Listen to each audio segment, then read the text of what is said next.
question here on your development deals. How has the actual construction timeline compared to what you projected? I love this question. Okay, and then I'm gonna read this. You know why I love this question? Go ahead, but I love this question. Yeah. Oh, you see it. So yeah, are you delivering on projects on timeline? Yes, exactly. I love this question because this is a question I get asked, and I tell people, look, talk is cheap and actions speak louder than words. On Blue on Lorraine, we said we were going to deliver by late September. We're delivering late August to early September. People said, I have lots and lots and lots of syndicator friends.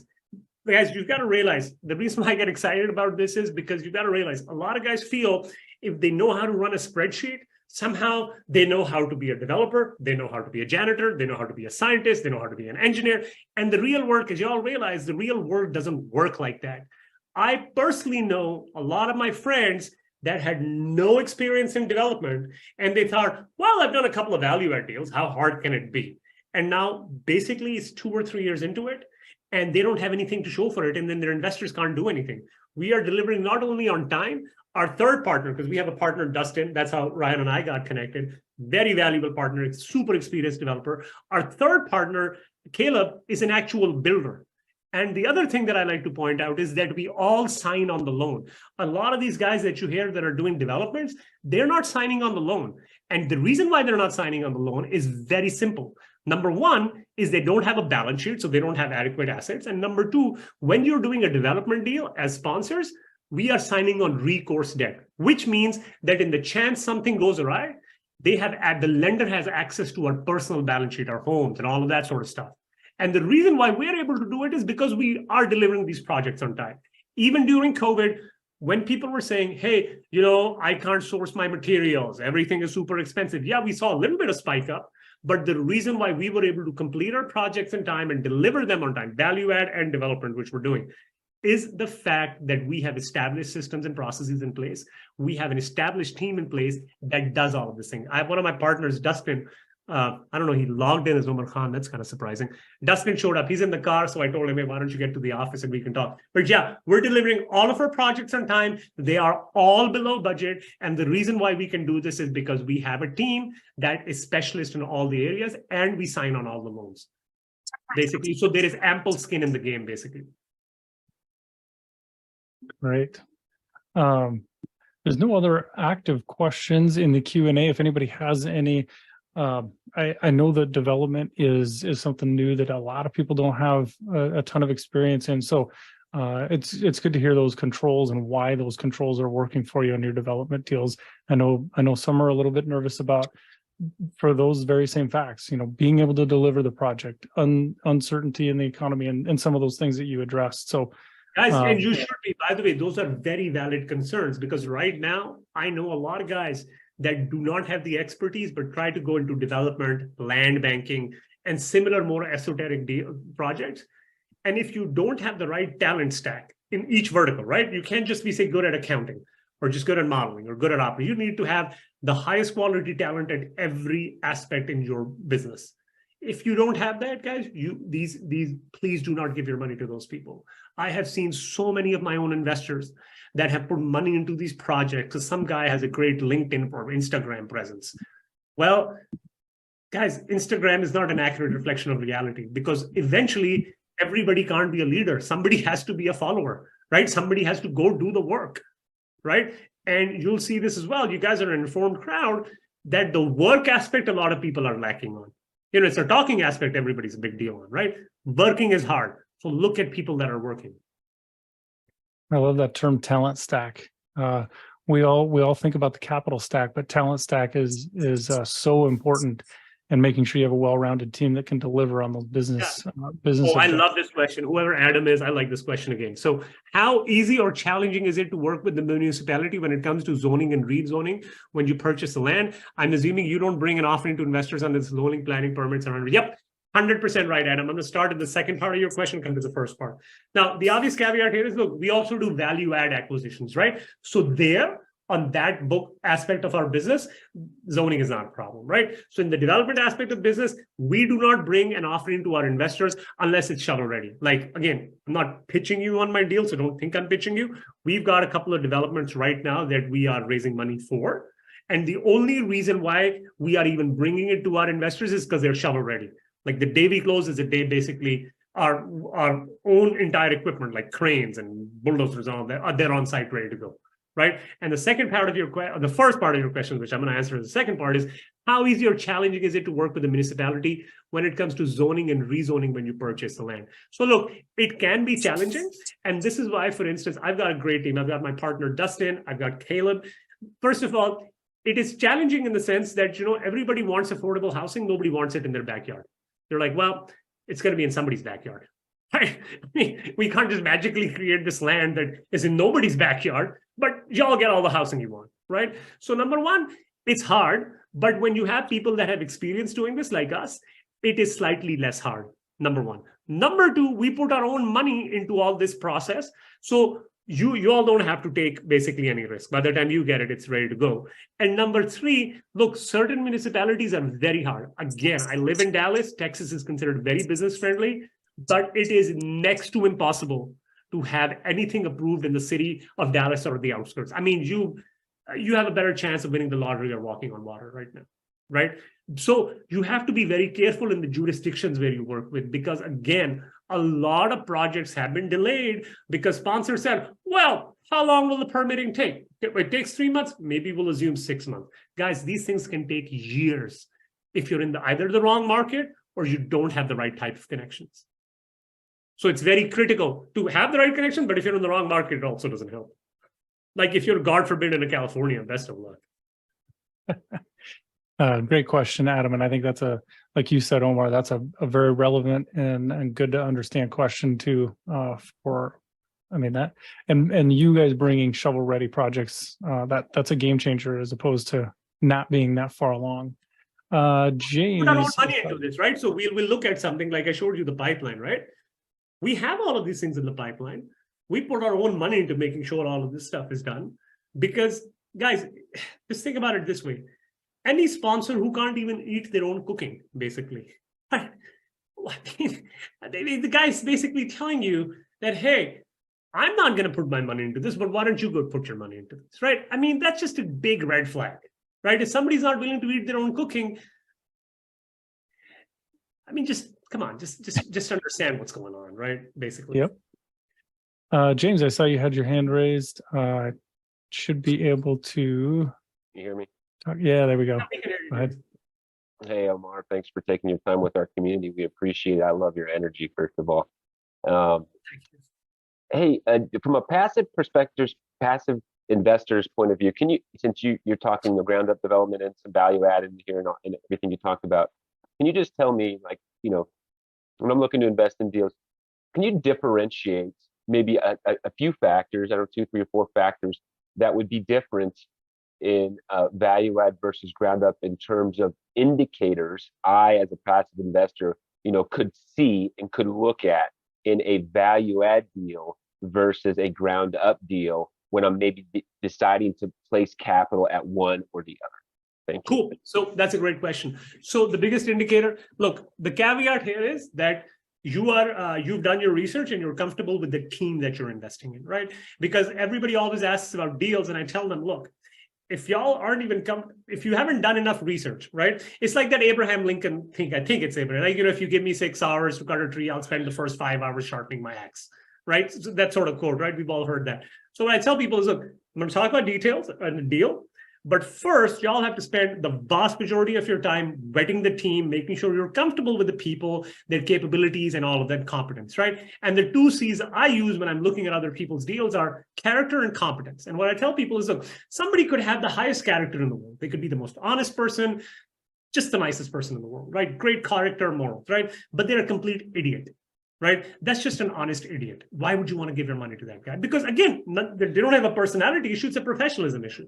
Right. Sure. Conversely, somebody could be world class. They could be the Michael Jordan of whatever they're trying to do. Right. But they just have bad morals. They're like a Bernie Madoff crook type of person. Right. They're going to steal money from orphanages and that type of deal. Right. Yeah. Why'd y'all want to give your money to that crook? Right. So first of all, if you're again, I'm going to get to your question. if you ask me, I mean, this is advice I give to my sister, my brother, everybody. If y'all got a finite amount of time, I would spend 90 to 95% of that on the team, understanding their backgrounds, their talent stack. And again, if your gut tells you that something's off, your gut is like 9.5 out of 10 times correct. You don't have to have a scientific reason. Now, let's come to the deal, right? From a purely mathematical point of view, right now, as an example, we are building on a return of cost, which is basically saying you take your NOI divided by the cost of construction, which is kind of like a cap rate for development, right? Right now, on our NOI, on our return of cost, we are building to about a 7.7 to 8% return on cost. This means this is a new building that once it's stabilized in about 1.5, 2 years, you're building to an 8% cap rate. A Class A new building, you're building to an 8% cap rate. I can tell you this, guys, right now. I'm in value add deals across Atlanta, a lot of Central Florida, parts of Texas. There is no Class B, Class A deal where you're buying it at an 8% cap rate. I don't care what somebody tells you, this magic unicorn does not exist. So from a mathematical point of view, you have to be building to a high return on cost, right? Which we're doing, but I'm giving you an example. That's how you compare. As an example, okay, Class A is at 8 right now, or 7.5, they're building 2. I'm looking at a value add acquisition at, say, 5.25% maybe, right? If you're good. How comfortable am I with both of these things, right? Number one. Number two, typically, you also have to realize that developments are basically where a lot of the uber wealthy are basically doing. Now, again, this is not the only thing they do. They do a lot of acquisitions, they do a bunch of other things. But the reason why eventually a lot of rich people eventually end up doing a good portion of their real estate investing in developments is that the bulk of your returns are actually coming from capital appreciation. And contrary to what all the podcasters tell you, if you have a good team and you're an accredited investor, you want your returns coming from capital appreciation, because the reason is you want to shift as much of your tax burden as possible to the appreciation bucket. Okay, now this does not mean you don't get a cash flows along the way. You'll get the cash flows along the way. But if you're looking at your total returns, you're a rich person. It might not feel like it. You might not think you're rich, but you are rich if you're investing in these deals compared to the average American.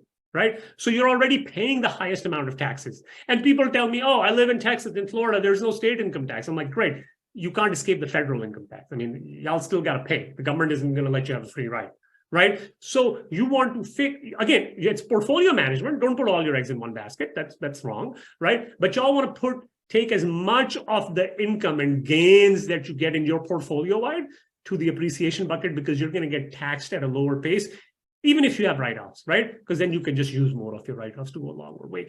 And lastly, what you're looking at is basically what is the time horizon. So for instance, with a development, there are two types of developers. I mean, there's lots, but really it's two types. One is a merchant developer. What does a merchant developer do? A merchant developer says, hey, I'm going to build this, and right around the time it's CO or right around the time it's built, I'm just going to sell it. Because I'm a builder, and all I do is build and sell and build and sell, and that's what I do. Right? That was never our business model, because merchant developers, they ride a wave up, right? In the boom times, they make a shit ton of money, right? But the problem is you never know, like say, let's assume right now you start, you don't accurately know in 2 years' time where the market is going to be. Well, the market could be sideways, it could be up, it could be down. So the problem is if your entire business model is predicated on build and sell, with none of the operations and capital markets part put in between, what happens is if you typically build and you're now selling into a bear market, that's where, it's an old saying, bulls make money, bears make money, hogs get slaughtered, right? So when you're overly greedy, you get killed. And this happens, by the way, to all of these merchant developers eventually.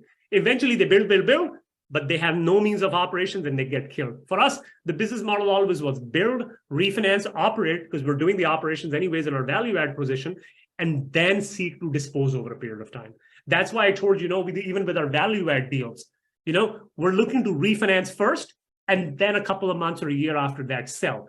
Because look, the more risk we can take off the table for us, for our investors, the better that deal is for you, right? Think about it this way. Y'all made, like, say, if I tell you you can make a guaranteed 13, 14, 15%, right?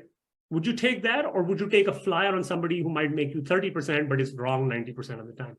9 out of 10 times, most people will take the guaranteed money day in and day out. The reason why they will take it is because that's cash in the bank, man. And cash in the bank is cash in the bank. So the more the risk you reduce in a deal, the better it is. So you got to realize what type of development are you doing, merchant developer or merchant and operator. Our model is merchant and operator because I at least do not have a crystal ball that can accurately predict where the economy is going to be when I deliver a product, like to like the second decimal point. I don't know that, right? So that's what you got to look at. Return of cost. You've got to look at basically what markets you're in. You've got to look at basically what the business model is. But the most important thing is the team and your analysis of the team. Thank Great you, sir. explanation. Great question. Good insight. Thank you. We appreciate you. Thanks, James. One more question from Adam here, and I'll let you go ahead and read that. It's probably easier for you. Yeah, is Dustin on the line? Hey, Dustin, are you available? Because he's a good partner. I'm here. Okay, so I'm going to read this question to you, and I want Dustin to answer because he's also, I mean, I don't want to hog all the light, right? So look, so Dustin, the question is, can you explain a little bit about your land acquisition process? I understand the value component of building Class A or Class B at the same or less cost to existing inventory in the market. Specifically, I am wondering if you're able to create value in the land acquisition process by purchasing at a lower cost basis than market and then building, and then you have this equity in the land, right? Basically. So can you answer the land acquisition process and how you've been able to acquire land at below cost basis in the market, and how does that build equity for you in the project? Okay, yes, I can explain. Land acquisition is all about relationships. And if you don't have the relationships, a lot of times there'll be an LOI on the piece of land before it even goes to market. So we've got deep relationships from developing over 20 years in this area. And we have created pretty good relationships by being decent people to work with and having fun with our subs and our other contacts. People like to work with us, and that helps a lot. But we can add value to the land, and it's not necessarily that you're paying under market for it. It's more like this is what the market value is because it's raw land, and the rawer the land is when we get it, the more value that we can add to it as we go.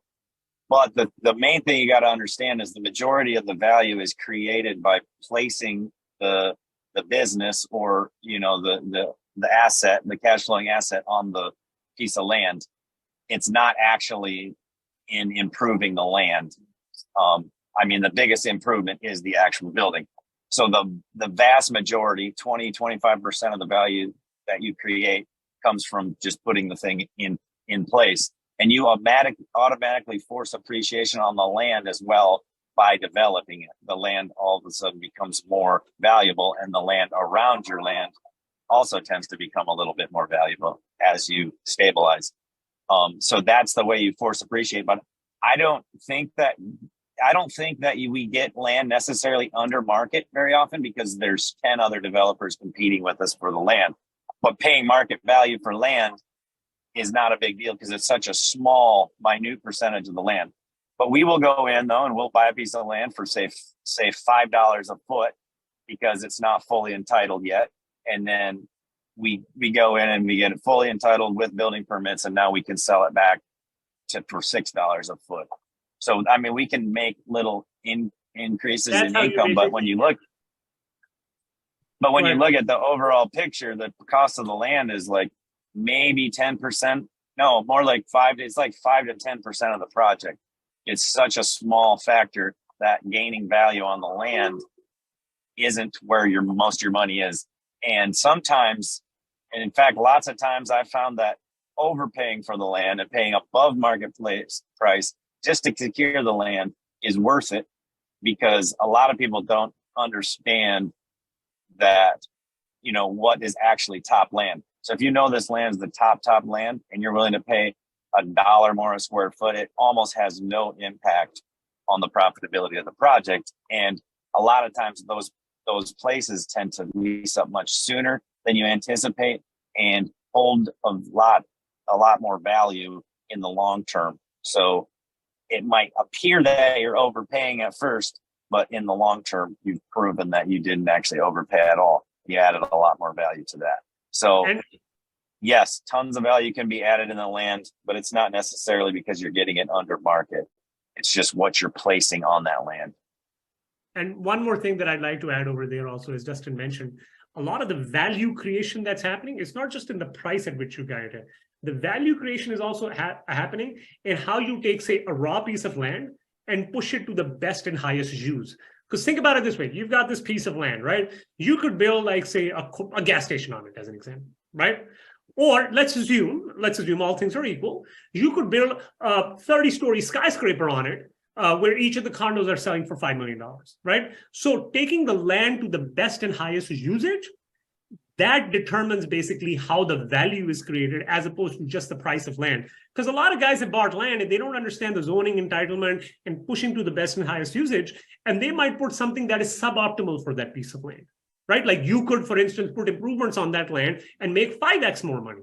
Well, if they just don't, but you still got to do the work, right? I mean, if you don't do the work, then that's just a theoretical price. Number two, the whole reason why you're able to get all these accelerated depreciation benefits and cost seg, these 40, 60, 70% write-offs, is because the improvements on the land. Because look, when you have a building, if you look at your cost seg and everything, right? Really, there's two components: land, improvements.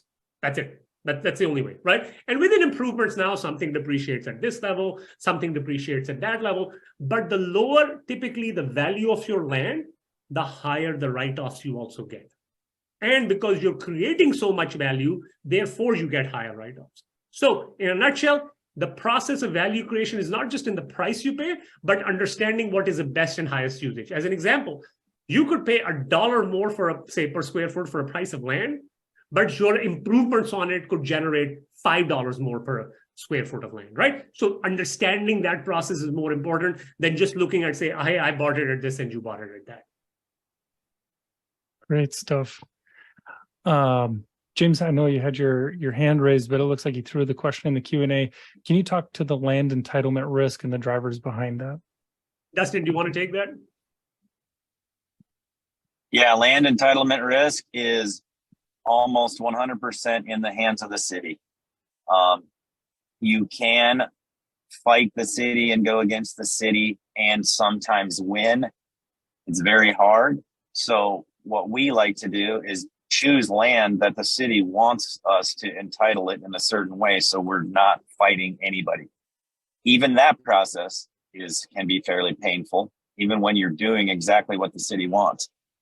But I've found very, very around this area with our connections and the way that we do business, I found very, very little risk in the entitlement process because we don't buy anything that we think is going to be super, super tough to entitle. And also, if we do want to buy something that's going to be tough to entitle, we bring the whoever owns the land on board for the ride with us. So we'll give them a PA or a LOI where that says, we're not giving you any money until this thing's entitled. And once it becomes entitled, then we waive all of our due diligence and our clauses and that sort of thing. And some places you can't do that. Some places the market's so hot, that's not how it works. But where we deal with it, that's how the market is.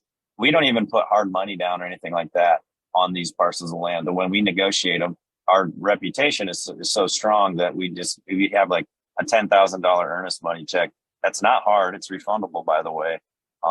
And that's how we put $1 million piece of land under contract. It's the way that we do it is very seamless, and it removes almost all of the risk.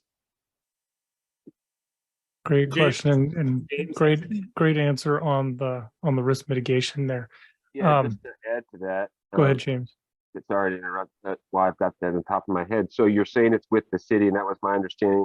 Not to get too granular here or anything, but does it? I mean, I would imagine every municipality is different, and Yes. Is that like the city council, or is the construct of the city? Of course, is going to determine who decides that. But what kind of if you were looking at a project where you did have to re-entitle the land for a different type of use, what type of activities do you engage with the city, like with the board and a vote and all that kind of stuff? What would that Yes. process look like? And is there a lot of success? And again, this is probably municipality specific in trying to do that. I mean, you answered a little bit, but I'm just curious to a little bit more detail on that end.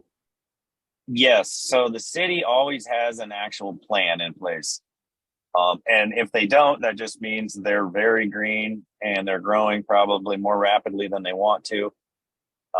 Sometimes you'll get some of these cities north of Texas that don't really have a growth plan. They're just winging it.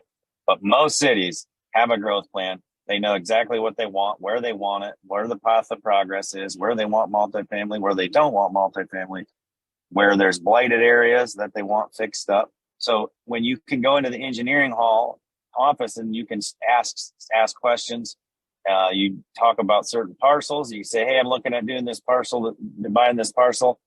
That's for sale. We want to split it up and this is what we want to do. And they'll tell you right away, hey, that goes against the entire city plan, or yes, that fits great into the city plan.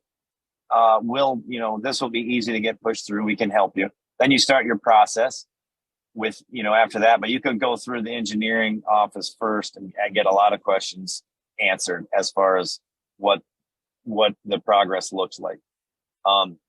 Then you go through the city process. That means you usually apply for either a building permit or, not necessarily a building permit. They have each place has different ways to trigger the process, but you go in and you apply, and then you start going through different planning and zoning meetings, and they'll say they'll have one meeting, and then they need to have a second meeting, and sometimes a third meeting because they have all these public disclosures they have to make. And so that can take 2-3 months. And then when you get done with that, then it goes to the city council and they meet on it. And in the meantime, you have to remember each person doesn't really know anything about your project, and it's up to you to tell them exactly what the project is, but there's really no forum for you to go and tell them. And so you have to try and get a hold of all these people to try and tell them your vision, your project, or you can hire a firm to do it. I like to do it all myself. It's way more personable. And it's much easier when you're investing in your own city and you're telling them, that they already know what you're capable of, what you've done. So they know what you're going to do just by your past history. So they want to work with certain people, and they push certain people's stuff through a lot faster than other people's just because they trust them. But yeah, it's a long, lengthy process to get something entitled. And a lot of times we buy stuff that's it's already zoned and entitled for what we're going to use it for. We just have to finalize the process, and it maybe takes 3 months at the most, but you can take years. I worked on projects. I got a project going and we're still working on it for over 2 years because the historical society is trying to put their mitts in there. And so you could also, depending on where the piece is, you could have historical society dealing with it. And then whatever other governmental agency could step in. So we've done some where we work with the city and with the historical society, and the planning took like 1.5 years, and that was a project that the city wanted that's in their plan. So I'd say the success is very good, and you will find out really quickly within your first month or two how hard your battle's going to be. Sure. Okay. But I have a really high success rate, but there's a lot of things I don't consider failures because I just research them and then I throw them away after a couple of weeks. I'm like, oh, that idea ain't going to work anymore. So I don't really pursue it. If we really, really pursue something, our success rate is extremely high, 95% probably, or higher maybe. And James, the other deal also is that typically all of this is happening in the background, right? So what y'all see when you see a deal on the development side from us and other reputable developers is y'all don't see all of this because, well, frankly, that's our job. Right? I mean, all of it's our job, but this basically, by the time it gets to you, it's got to be ready to go, right? Because otherwise, why would you take on all this risk? Or conversely, if it's not ready to go and somebody has to really sweeten the pot. Now, typically, we feel like we could sweeten the pot, but we just don't want to take a risk, right? I just don't want to make a promise that I have no control over that promise, right? Like I'm telling you, hey, it's going to happen, but my fate is dependent on some bureaucrat sitting in an office somewhere. Right. So Sure. Typically by the time y'all see this thing, it's basically ready to go. Like you push a button, you're ready to go, sort of deal. But all of this stuff is happening in the background. And this is why, when I showed that development, first of all, when I talked about risk management, and then I showed you the development pipeline, right? All of these things tie together because it's an overarching framework. Number one, why are we chasing only certain value add deals or certain development deals? Because we can minimize the risk. How are we minimizing the risk? In value added is one play. In developments like the land is close to entitlement. We have a good relationship. We're getting all of this through because we're putting our money into all of these entitlement projects. So what we don't want to do is just keep throwing money into a black hole, right? And it's just a well, and you just keep throwing money and nothing comes out. So we also have to take calculated bets that if we look at a piece of land and let's assume we've got to go through this process, well, how arduous is this process going to be? And God forbid, you're in the Communist Republic of China, or sorry, California, right? Then best of luck, man. It's not a money issue. They are just anti-business, right? So you got to pick and choose your jurisdictions as well. Like if you're I live in the Park Cities, Preston Hollow area of Dallas, right? Dude, best of freaking luck trying to develop anything here. You will have all of the lawyers, all of the soccer moms, and all of the homeowners in all of Preston Hollow and Park Cities come up and never let you build anything, right? So you have to pick and choose your battles correctly as well. But again, y'all don't see this because by the time it comes to you, it's shovel ready to go. Thank you for that insight. I appreciate it.